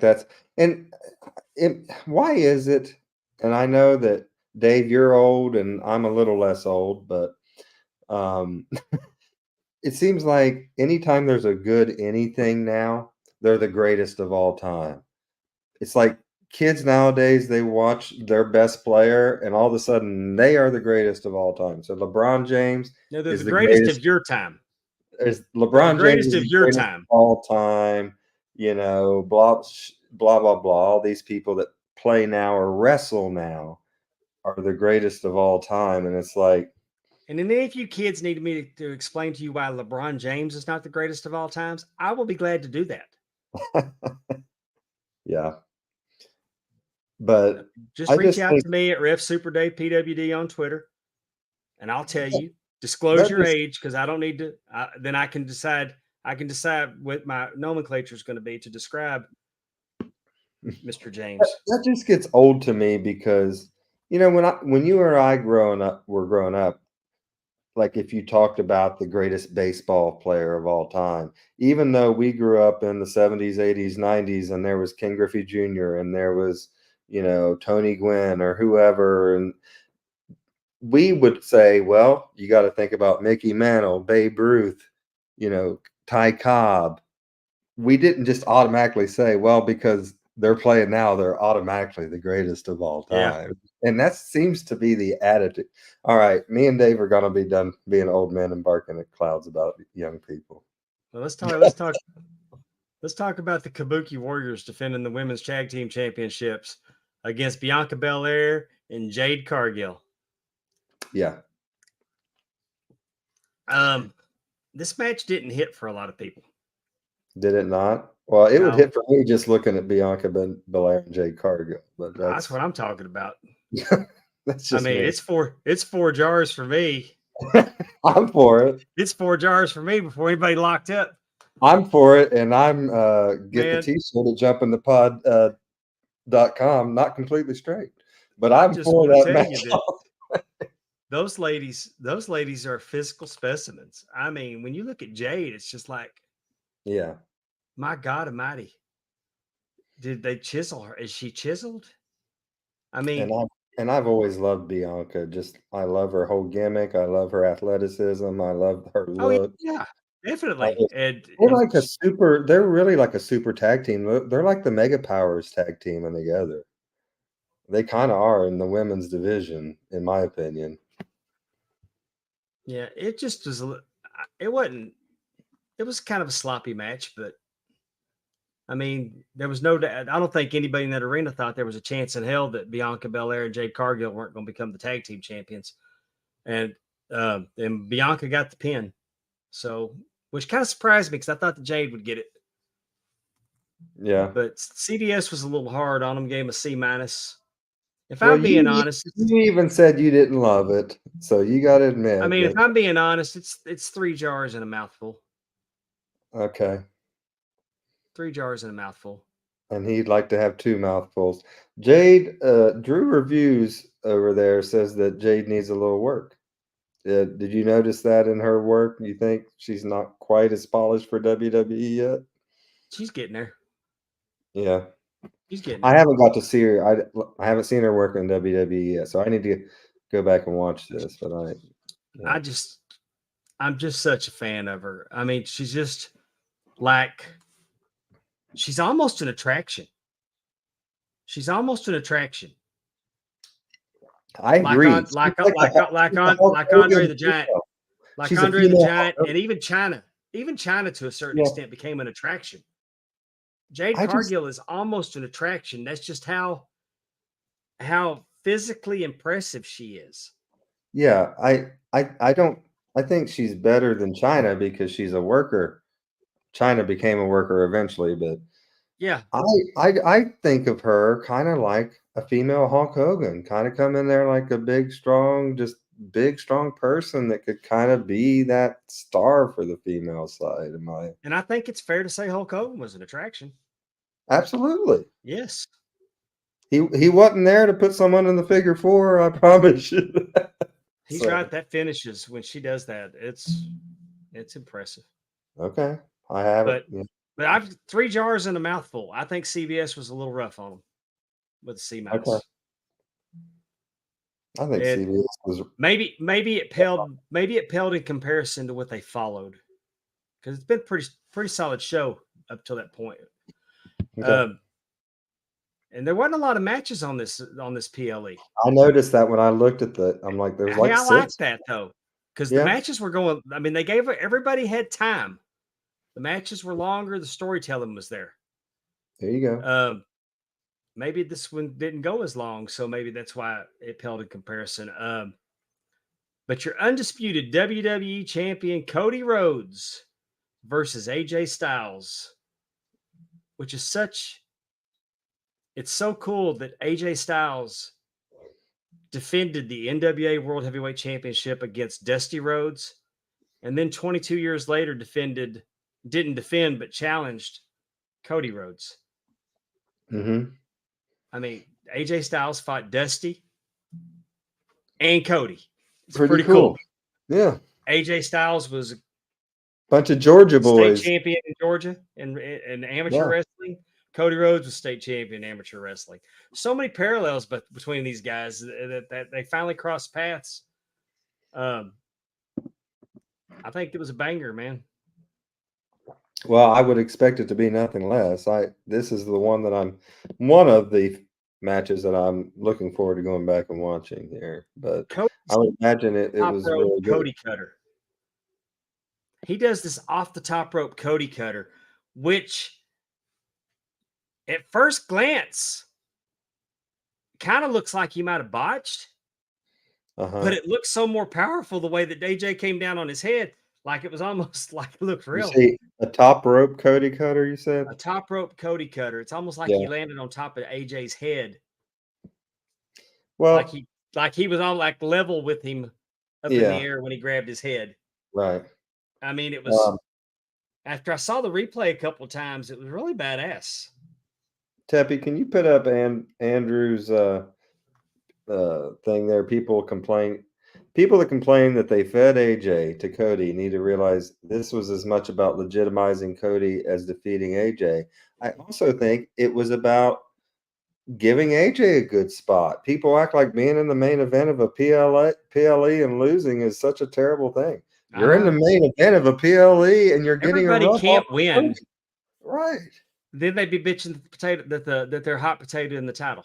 I think this is just a thing of, hey, pick who you want to work with after WrestleMania, and those two probably wanted to work with each other. You can't feed him You can't feed Gunther to him right off the bat. You got to feed that off later. Yeah. We're going to get into the monsters. Don't think Cody doesn't have something coming up with Bronson Reed. Yeah, this was probably just a little fun thing. Who you want to work with, and they probably just wanted to work with each other. I'm telling you, it's an exciting time that WWE's firing on all cylinders. I think that they got, like I said last week, I'm a little disappointed. I was a little disappointed that they went with Becky. Yeah, I think. But in a pinch. They didn't put a whole lot of thought into it. It's like, okay, she's hurt. They were kind of in a pinch. Throw title on Becky. Yeah. And we'll build. But I think there was some storytelling. I think there were some storytelling opportunities that were missed there. Ric Flair would have probably won half his titles if people weren't in pinches. So, it works out that way sometimes.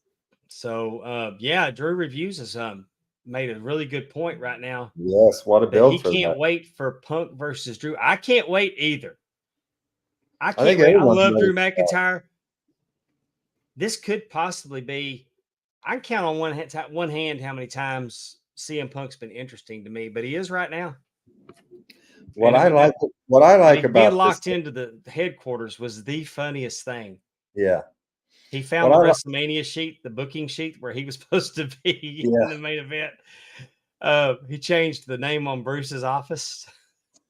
What I like about this whole angle is they didn't talk, but they sold Drew McIntyre, hey, you're going to win the title at WrestleMania. It's going to be awesome, right? Yeah, let's do it. Also, you're going to lose it in like 3 minutes after that. And now to sell someone on that, you're going to say, because we're going to build off, the fans think there was real heat between those two. Remember how when CM Punk came back and Drew was all mad, and supposedly there's real heat, and you build feuds off of real heat. And I loved what they did at WrestleMania.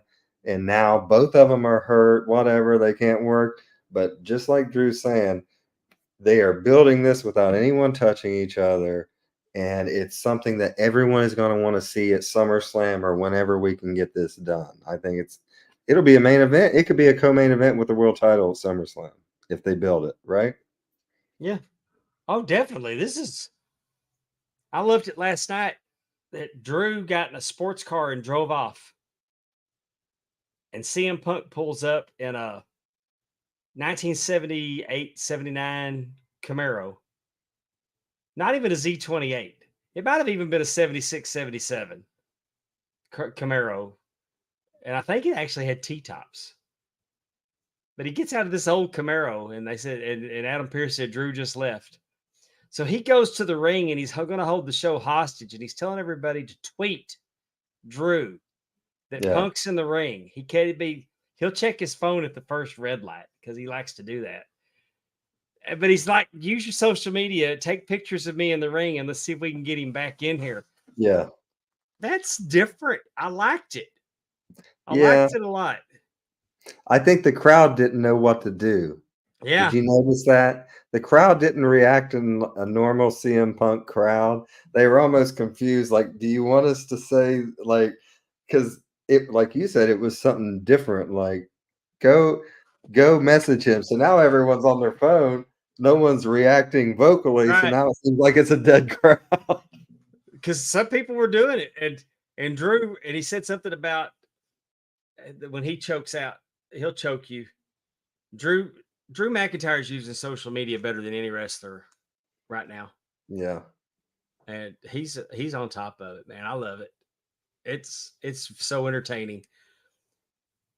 And you didn't say what was CBS's score on that last? A minus. What'd you give it? Four jars and a mouthful. Oh, got a little mouthful too. Okay. 4 jars and a mouthful. If you're new to the show and you don't know what we're talking about, when I say jars, I'm talking about actual jars of pond water. Yeah, you can buy some of that. We're thinking about it. Yeah, we can put that on you can just buy some of pond water. I will go out to the pond and get real pond water. Actually, what we got to do is shit in there from the geese that attack him while he's out there mowing. Well, I got to get some plastic mason jars. Oh yeah, for the shipping. Yeah, because that would probably be a good deal. Maybe get some of those those little orbies. What do you call them? Those little orb things, and you put water on them, and it soaks up the water, and they grow. I could just put some of those in a jar and pour the pond water on them, and it actually be. Oh, there you go. Only if the gator swam in it. Well, he's been chased out, but I got 12 geese out there right now, y'all. This is geese season. It's the geese season right now. I mean, I was complaining when I had 2, and now I got 12. I'm loaded up with them up there too. Bucky went out there and chased them. Bucky chased after them once, and they just go get in the water. And now I'm trying to get Bucky to chase them, and he won't do it. Well, he probably knows not to F with a goose. He's listening to Tony Schiavone. You don't F with a goose. Oh, he wasn't scared at all. Well, he will be once that goose comes at him. No, I Googled it. A goose can't kill a dog. I Googled it first. Well, they can surely. That's true, too. They can't kill it, but they can scare the shit out of a little wiener dog. I can tell you that.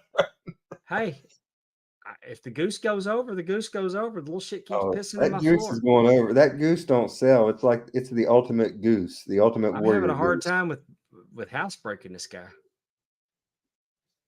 Well, yeah. We're gonna have to send Bucky to Caesar, the dog whisperer. You're gonna have to do something. Just send him. Do something. Well, send him to Andrew Hermes' house. He'll take a dog. Send him over there. Still, the grandkids would kill me if I. But obedience school may be in this dog's future. Bucky's going to college. Yeah. He's going to boarding school. Do y'all want him to sit? Do you want him to stay? No, I want him to quit pissing in the floor. That's it. Do whatever he wants to. He'll quit pissing in the floor. That's the main objection, right there. Right. That's yeah, it's okay. Warrior true, probably wasn't housebroken either. That's probably. I mean, I got another dog that's 7 weeks old. His name is Fritz von Wiener. Yeah. And Fritz, the Iron Paw. Like a true German soldier, he does his stuff right. He obeys. But Fritz is he's killing it pretty good. I mean, and he's still having a few accidents, but well, he's a baby. But I mean, I'll take him outside. He does his business. He's 7 weeks old. Teppy takes you outside and you forget you light the grill. So I mean, we all Yeah. screw up. I thought you were gonna say I'll go outside and do my business too. Well, sometimes I do that out there too. Well, if I got to go real bad and the dogs are taking a long time, I live on 18 acres with nobody looking. That's right. Yep. I don't Well, hike. I don't hike though. I think our show has officially went off the rails now. Yeah, it has. We miss Amy. We did. She keeps us on track. Hey, I have a show and tell before we get off here, okay? Hold on. Speak amongst yourselves, Dave.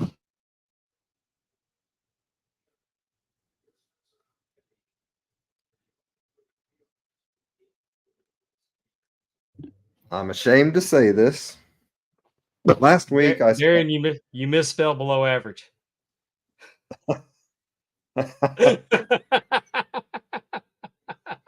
I'm ashamed to say this, but as you guys may know, I have a Hasbro collection going on up here above my head. And I spent $250 something last week on 4 Hasbros. And here is the Spotlight introduction. Justin, so we can watch Spotlight Justin. Here For we this. go. You ready? You're gonna like this first one. I'm gonna start with the cheapest and go to the most expensive. She spotlighted you. Spotlighted. All right. We tried, Justin. We tried. That's all right. First one. Repo Man. This was $27, obviously quite cheap. But I didn't have him because I figured who wants the Repo Man? Second one. Don't know how I never had this guy, but I didn't. There he is, little Undertaker Where'd action. you go, kid? All right. This one is, you're gonna like this, Dave. Straight out WCCW. He don't know how to pin. Someone show him how to pin someone, Mr. Oh man! Kamala in perfect Look at- mint condition. All right. Oh, dude, I'm jealous. Now hold on. I've had for years this Bret Hart, which is the common first Bret Hart. However, there is what we call the silver glasses Bret Hart, which goes for a lot more money and ended up busting me for $120 because it's in mint condition. So picked up 4. I've now got 66 on my way to 90 something of these things, but that was my show and tell for the week. That's cool, man. I've got some stuff I'm going to show and tell next week. Let's just say that VIP Auctions had a Iron Claw, the Iron Claw motion picture prop auction. And I own a few things now. All right. And I'm super excited about it. So they just came today and I hadn't got them out of the bags and everything. So Yep. Oh, it's just me and you effing around, so I figure I might as well show off what I'm glad you did. was new to the collection back here this week. So I'm glad also when I went to the Reds game, it was bobblehead day. Got me a new Alexi Diaz bobblehead, the closer for the Reds Sunday while I was there. Did they win? No, they've lost 5 straight now. Thanks for bringing it up, Dave. Oh, you know who did win? Huh? You know who did win? Who's that? The Dallas Stars. I saw Dallas that. Stars closed out. They Yeah. closed out the Vegas Golden Knights. I was rooting for your Stars because our buddy Antonio is a Vegas fan, and I would love to rub it in his face when the Hey, Stars let me won. tell you, I love Antonio, and I love him. I love Antonio with all my heart, but fuck him and Vegas. So Gerard Sorry. Millette asked me about these. So they are all just Bret Hart or members of the Hart Foundation when they were on the magazine. So it's not really. It starts with Bret's first one, which I'm pointing at, trying to right there, and it kind of goes in order through the 80s, through the 90s. Just all Bret. There was one of Owen and Jim right there when they were on the cover in '94. So That's all it is. It's not all the WWE magazines. It's just Heart Foundation magazines. I think it's interesting that you have a Bret Hart wall and I have a Ric Flair wall, and they're both miserable pricks. Hey, my guy didn't get kicked out of a bar this week, though. I'm just going to say that. You know, everybody's making a big deal about that. Man, how am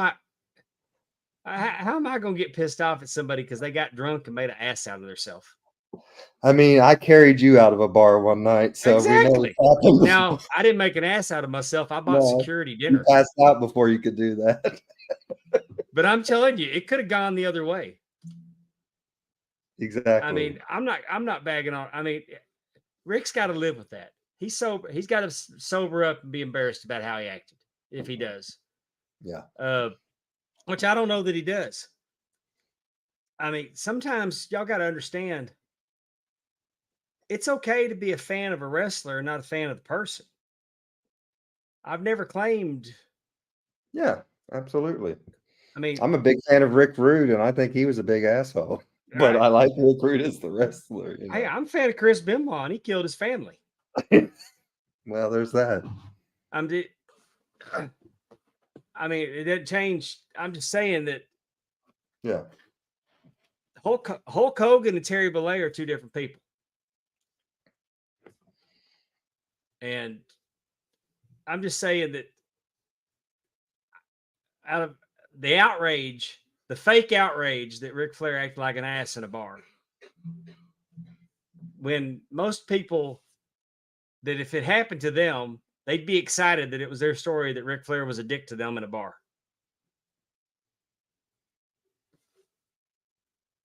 But he also told everybody he had a heart attack during his last match. And all of a sudden, I'm glad you brought that up. I didn't know how to feel about that. Maybe we ought to throw up the Pondwater predicament graphic for this. Yeah, this is a predicament here. Because I'm just telling you, he acted like he had a heart attack during the match. So he's telling people he had a heart attack during the match. Hulk Hogan talked about his match with Andre, and then Andre died the next day or the next week. Sometimes these guys say shit that aren't true because they're wrestlers. But what I find funny is that everybody's going, a lot of people were going after Conrad. A lot of people going after Conrad because Rick had a heart attack. And then one guy actually said he passed out because I told him, I said, you can't tell a 70-year-old man what to do. But what I'm saying is, from the same people that wanted him to die, the same people that wanted to cancel him, the same people that talk shit about him all the time, now all of a sudden he says he had a heart attack, and you Marks are turning, and now y'all are concerned about him and want to attack his son-in-law for putting him in the ring. Hey, can I point out that his other son-in-law was his tag team partner? Why don't y'all go get on his ass too? Yeah. I wish I'd have got his screen name so I could have gave him a little love. Some asshole told me, he goes, he passed out 3 times during the match. And I'm like, you fucking Mark. Rick's told, it's no secret. That's the way the match was booked. He was booked to look like a 73-year-old man. And don't say that I don't know it. I was in a goddamn room and I heard it. I heard how the match was going to go. So now all of a sudden, he says that he didn't do this and he didn't do that and he didn't do the other thing. But then he says he had a fucking heart attack and y'all all believe him. Can I just say this, though? When I read it, and when we're talking about Rick talking about this or that, can I just say who gives a shit? Why people care? Why people care that Rick said that? Who really gives a shit? Like, why did it bother your day that Rick said? They hang on every word. One day they love him, one day they hate him. They'll all be on his ass again tomorrow. What's funny is they got concerned about him having a heart attack in the ring 2 years ago at the same time when he's making an ass out of himself in a bar in Gainesville, Florida. Yeah. So Now, I will say, I don't think that, and as some people have said in our chat, what Rick did was something that in the 80s would have been every night in a bar with wrestlers. The difference is now everyone records everything. But Rick, my interpretation of the video, Rick was drunk and probably needed to go home. hey, I'm gonna share a little story with you. I met Dusty Rhodes 3 times. 3 times. Dusty was a dick to me twice. 2 out of 3 falls. He was a dick twice. Do I hold that again? No, it's Right. wrestlers trying to have wrestlers in a bar trying to have fun. They don't have Don't time owe for the that. fans. And yeah, get your ass away from me. Yeah. It's if And if that Rick, doesn't mean that Dusty Rhodes is a dick. That's what kills me no, about that's what kills me about fans in general. They have one interaction with someone and they judge them off of that. Like if someone had one interaction with you at a gas station when you was in a bad mood and you just had a flat tire, would you want someone to judge you off of that? And it's yeah, like someone has it's one interaction with a famous person and it didn't go so well, and oh, that person's an asshole. You don't know that. You haven't been with that person the rest, every day of their life. So you have no, and this is, but I'll say this. What worries me when Rick had his drinking related health issues that almost killed him and came out of that and said, I'm not drinking anymore. And then it's like, oh, I'm drinking beer. And now he's getting kicked out of bars. right. I don't think it's too soon before we're going to see Rick back in a hospital again. I But don't here's say that trying to be mean. I'm just saying he's kind of fallen back into that same routine of where he right. was. But is he having fun? I'm sure he is. Is he living his best life? I don't know if it's best life, Well, but he's no, living he's the doing Ric Flair life. okay. He was almost dead. How many times has he almost been dead? The plane crash. What I'm saying is, if I'm a 75-year-old millionaire doing whatever I want to do, who's going to tell me I can't do it? The person that owns the restaurant and says, "Get the hell out Right. because you're drunk." But you ain't got the only restaurant in town. I'm gone. Right, of What I'm course. saying, I'm not condoning his behavior. I'm not condoning him being an ass at a bar and getting asked to leave. What I'm saying is that the people that want to make the most fun of him act like they ain't never got drunk and kicked out of a bar, or Oh, absolutely. they Right. haven't drank too much and threw up on the floor. We all have. I mean, we've all Most been there. of us, not all, but some of Well, us. most of us have been there. Yeah. And I know that I've gotten drunk and had to issue some apologies the next day Oh, for yeah. shit I've said. Me So too. why am I going to judge him on this? But what I'm telling you is that here's another thing that gets me. And I'm at this point, I'm climbing the water tower with a can of paint to defend Conrad Thompson's honor. Mhm. It's his son-in-law, not his keeper. Why is everybody going after you? Come get your father-in-law. I don't understand why Hey, people why don't y'all reach out to Andrade and tell him to go get his father-in-law because he's got a better chance of handling him. and I'm I'm sorry, saying I'm not married, but if I was and someone told me to go get my father, I'm like, that's really not my there's one responsibility. person in the world that can strongly suggest I don't do something, and that's my wife. Right. But there's nobody else that's going to, at 58 years old, there ain't nobody else going to tell me what to do. No. I'll assure you that in the hierarchy of my family, there's only one person that can tell me what to do. And before her, there was nobody that could tell me what to do. And Especially not that bitch that got hit with the tuna can in the gas station. I'm just saying, y'all lighten up on him. Yeah. Nobody wants to see the greatest of all time do those kind of things. But when I go back, because this was the 40th anniversary of Kerry Von Erich winning the world title, I went back. I've seen Ric Flair wrestle a lot in Texas this week. I'm in my memories about it. Yeah. That's what I love. The Right. Ric Flair inside the ring, and that's okay. But what I'm also saying is that this man isn't taking advantage of people. He's making money hand over fist with energy drinks and cannabis and personal appearances. I mean, the fact that he gets so much money to sign his name, but when he signs his name, you can read it. It says Ric Flair. You can tell it's Ric Flair 16 times, Hall of Fame, and all that other stuff. But you go up to, and I'm not going to call anybody by their name, but anybody, there's a lot of them that are currently wrestling on television. When they scribble on a piece of paper, you're like, what is this? But he makes more money signing autographs on a weekend sometimes than I make in a year. Right. So if he wants to go out and drink himself to death and he's gone next week, he went the way that he wants to go. Who That's are fine. we to tell this man he can't live his life? I don't He have a wasn't breaking problem. any laws. I He don't was have a being an problem with asshole and that. they asked him to Yeah. leave. Yeah. That's on him if he wants to put in his reputation on the line through doing that.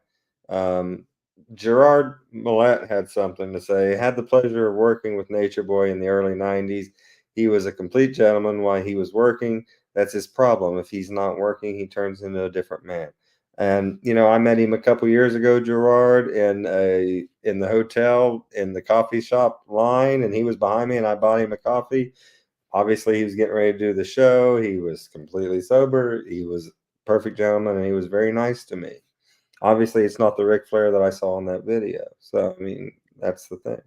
I'm just saying that, and let's don't let the restaurant let the restaurant off the hook, because Rick, it wasn't like he snuck it in and he was drinking it out of a flask. That's true. I mean, I think sometimes when you have famous people at your restaurant, you probably do whatever, because if serve them. he was that livid about getting cut off, then maybe he was overserved. He probably was. So, Absolutely. I mean, it sounds like I'm defending him, and I kind of am, but I'm No, not. there is something to that. I worked in a restaurant in college, and we were warned repeatedly we could be in trouble if someone goes out and hurts someone because Yes. we overserved them. So that is So something to consider also. it's just, out of all the things that Ric Flair's done, I'm But not. I'm not using that as an excuse for his behavior. I mean, it's obviously. not like he smacked her. It's not like he smacked anybody. No, but he was just being loud and obnoxious. Yeah, it's obnoxious. I got Yeah. it. And if you own the restaurant, you wouldn't want someone in your restaurant doing that, correct? No, Right. no, you wouldn't. So that's the thing. But there's a pretty good chance if it was me, I wouldn't have got videotape doing it, and you wouldn't have read about it nationwide. They wouldn't, if it happened to you. Yeah. If it wouldn't happen to you. I'm just saying it. But that's what happens when you're a public figure. I digress. Luckily, I am a nice drunk, and I've never got mad. And I worked with Ric Flair 2 years ago, and I found him to be delightful at the time. So yeah, he is. I mean, he was business. He was all business that day. He is always all business. That is the thing about him. Yep. All right. We got anything else to talk about, Dave? We're going home. Let's go home. Join us next week. We'll have Marshall Briggs from CWF. He's not just he's also the owner of CWF. So it'll be a fun time with putting a exclamation point on our 4-week run with we got Dave Pinzer. 2 weeks from now, we'll have Dave Pinzer. Super excited, y'all. It's I feel like the last without Amy being here, the last 45 minutes of the show this week has been like talking wrestling with Pondwater Dave after dark. Yeah. The rudder was out of the water. Hey, it's been fun. We had a fun night. Thank you to our guest, Kaedon Marx, the Manimal Kaedon Marx. Thank you so much for joining us tonight. I'll and if I offend anybody with my potty mouth, I'll try to do better in the weeks to come. No promises, because that's just, I do that. I noticed that I've been saying cuss words with the first letter because I found out this week that I'm moving from high school to middle school next year. So I really got to. Yeah, because middle school kids don't cuss. No, not at all. Dark side of the pond. That's what it was, Drew. It really kind of was dark side of the pond tonight. If you would, we appreciate you watching us. If you would stop over to YouTube for us, pwdpod.com. Take you to our channel if you're not watching us on YouTube. If you're Jump in joining the us pond. on one of the other Facebook, X, Twitch, take a minute to go over YouTube, like and subscribe for. Throw us a subscription. Doesn't We got cost a couple anything. new ones tonight from people in the chat from the Manimal. Yes, thank you so much. You can get our merch at jumpinthepond.com.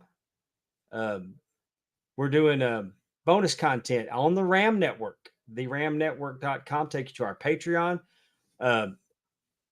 They're doing some really cool stuff over there, y'all. Timmy C and myself are doing what we call World Class Flashback. We're covering 1983.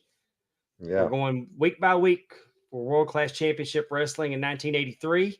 My favorite year of the wrestling. We started episode 1 with Christmas night 1982, where Terry Gordy slammed the cage door on Kerry Von Erich's head, starting the Von Erich Freebird War. So launching so now we're into 1983. Again, my favorite year. Looking forward to doing that all week. We also did a watch along. If you guys are into the Dusty content, I know Dave in the QC is doing some watch along of Dusty stuff in '86. So him and Andrew Hermes, yes. Yep. And then we just did a watch along for the 40th anniversary of Kerry Von Erich winning the title. I also do an audience with the belt Pope, where I take a wrestling belt and we talk about it. We look at it. We cover the history of it. We're just doing my favorites. We started out with the Mid-Atlantic Championship, which was what made me a belt mark. Went to one of my favorite belts, the Texas Heavyweight Championship that you see behind me here. Yeah. There's also there's some cooking content, cooking and restaurant review. Just put it in your mouth with Allison, Faye, and Andrew. We had a little bit of food reviews today on our show, and you can catch more if you like that over there. Andrew and Allison. Terry Weaver's going to be doing I Was There. We've got a spreadsheet where we're all filling out events that we attended. So we are going to cover those and do I Was There. Yeah. So much more. The Filter Free Popcast, TNA Top 10, Talking Wrestle, Pondwater Dave have all combined for our Patreon. It in no way, shape, form, or fashion affects how we do our podcast. We're still going to do our podcast the same way we do it every week. We're here on YouTube. We're on Facebook, X, Twitch, absolutely free of charge. Everything on the RAM Network is just bonus content, and we would really appreciate if you go over and check us out. We think that we're putting together some pretty entertaining things for you. We know you have a choice, and we appreciate it when you choose us. And if you join us over there on the Patreon, it costs about as much as a Starbucks drink. I mean, Yeah, it's not that much. Go over there and hit it up. You got anything, Dave? We're going home? I'm done. I plugged everything I can plug. We want to thank Kaedon, the Manimal, so much for joining us here this week. We want to thank all of you guys in the chat. It's been really fun having you all each and every week. And we miss Amy, but she will be back next week, of course. And for Amy, for Dave, for myself, thank you all so much. And please take care of yourself and each other. So long, everyone.